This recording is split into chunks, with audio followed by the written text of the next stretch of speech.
inscrições.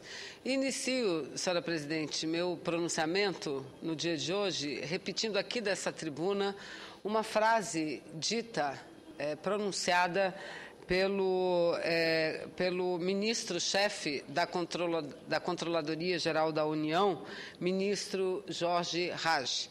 E assim faço porque entendo que uma frase extremamente simples, mas que com muito sentido popular e que traz no seu bojo um conteúdo significativo e muito importante. Disse o ministro Jorge Hage que não há melhor desinfetante do que a luz do sol. Vejam, uma frase curta, simples, com todas as características daquilo que pronuncia a população brasileira simples, a mais simples no seu dia a dia.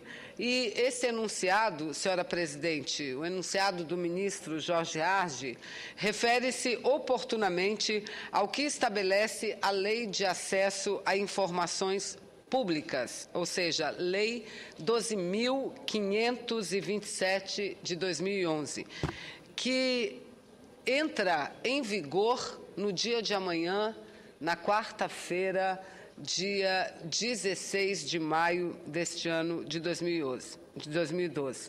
Isso significa, senhora presidenta, que a partir de amanhã, qualquer cidadã poderá acessar informações públicas de todos os órgãos de governo sem revelar sequer quais os motivos.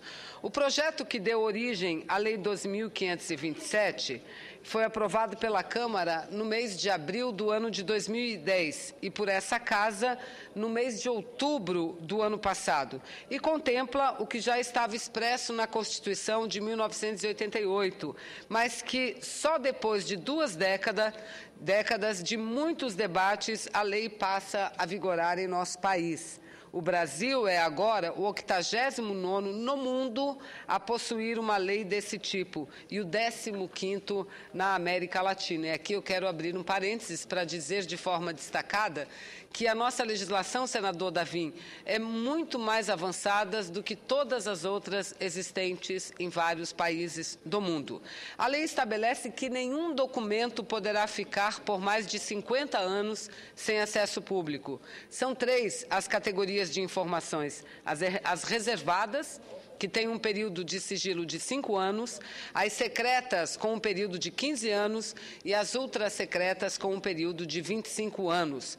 E o mais importante, a contagem do prazo passa a ser feita a partir da produção do documento. Isso significa que tanto o Poder Executivo como o Legislativo e o Judiciário e todos os níveis dos governos, nas esferas federal, estadual, distrital e municipal, passam a ser subordinados a essa lei, incluindo, neste caso, os tribunais de contas e os próprios ministérios públicos, sejam ministérios públicos estaduais ou o Ministério Público Federal. A lei também estabelece que autarquias, fundações públicas, empresas públicas, sociedades de economia mista e demais entidades controladas direta ou indiretamente pela União, estados, Distrito Federal e municípios, da mesma forma, têm a obrigação do cumprimento da lei. Outro ponto importante da chamada Lei da Transparência é que as informações de interesse público devem ser divulgadas pelos órgãos públicos e colocadas à disposição na rede mundial de computadores, nos sites para consulta via sistemas de buscas e contatos telefônicos. Os documentos devem estar em formato eletrônico para possibilitar, inclusive, que os cidadãos possam baixar os arquivos em seus próprios computadores. A autenticidade dessa documentação será plenamente garantida pelo poder público. Ora, senhora presidenta, eu considero a entrada em vigor da lei no dia de amanhã um marco histórico na luta pela consolidação da democracia no país e, principalmente, no fortalecimento dos instrumentos de combate à corrupção, porque nada mais importante para manter a vigilância sobre as ações governamentais do que ter a possibilidade de acessar as informações. E eu repito aqui o que eu tenho dito inúmeras vezes dessa tribuna. Precisamos combater este mal que atinge o nosso país e o mundo inteiro, infelizmente, que é a corrupção. E uma das formas mais eficazes do combate à corrupção é exatamente a transparência. É possibilitar à população brasileira de ter em tempo real, ou num tempo curto, caso não seja possível conceder a informação em tempo real, mas garantir que todas as informações poderão ser acessadas pela população.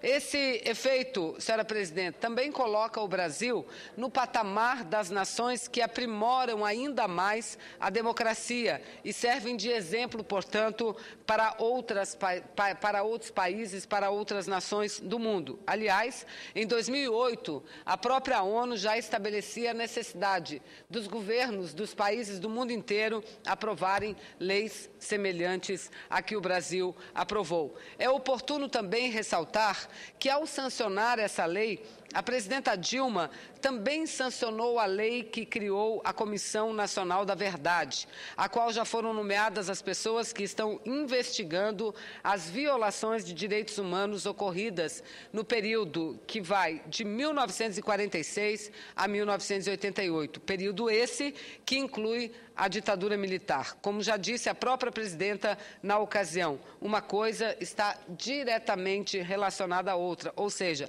as duas leis, a de acesso à informação e a que estabeleceu a Comissão da Verdade, elas garantem o acesso dos brasileiros e das brasileiras à nossa própria história, à história do nosso país, além de reforçar o exercício cotidiano da fiscalização do Estado.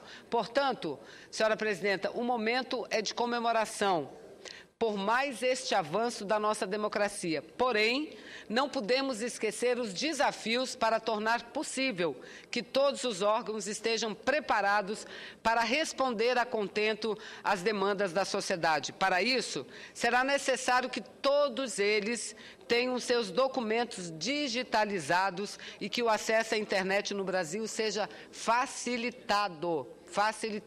E aí, eu abro mais um parênteses para destacar com muita força. Nós, na Amazônia, representamos e estamos localizados na região de maior dificuldade de acesso à internet. Entretanto, temos não só a perspectiva, mas a decisão já do governo federal que, a partir do ano que vem, 2013, mais tardar início de 2014, teremos melhorado e muito o nosso acesso à internet por conta de medidas que o governo deverá tomar, inclusive disponibilizando um satélite para que essa gente que vive lá no norte do país e principalmente nos rincões, nos interiores, possam acessar também a rede de computadores e, portanto, acessar essas importantes informações que deverão estar disponibilizadas a partir do dia de amanhã. É bom que se destaque também, senhora presidenta, que por ocasião que se destaque também que isso, que hoje o Senado Federal, numa solenidade organizada na sala da presidência dessa casa, fez o lançamento do portal interativo e-Cidadania, criado para facilitar o acesso das informações relativas à administração dessa casa e ao próprio orçamento da União. Trata-se de uma iniciativa do próprio Senado, na liderança do presidente José Sarney, para adequar esta casa à lei do acesso à informação. Uma excelente medida, senhora presidente. Quero dizer que a população, a partir de agora, poderá entrar no governo federal, a partir de amanhã, em espaços que são denominados SICs, Serviços de Informações ao Cidadão, e que, através desses espaços, se não encontrar informação, poderá pedir a devida informação que deverá ser prestada pelos órgãos públicos, pelos entes públicos. Serão contratados pessoas em cada órgão, em cada ministério, em cada empresa, senadora, para cuidar especialmente disso, e caso o cidadão não consiga acessar essas informações, ele tem um prazo de 10 dias para apresentar recurso, e o Poder Executivo ou Judiciário ou Legislativo um prazo de 5 dias para responder ao recurso de qualquer cidadão e qualquer cidadã. Portanto, eu concluo a minha participação agradecendo a bondade de Vossa Excelência, senadora Ana Amélia, mas concluo cumprimentando o país, deputados, deputadas, senadores e senadoras que permitiram que esse instrumento da modernidade ajudem muito brasileiros e brasileiras a fazer deste país uma nação melhor para todos e cada vez mais livre de ações de corrupção.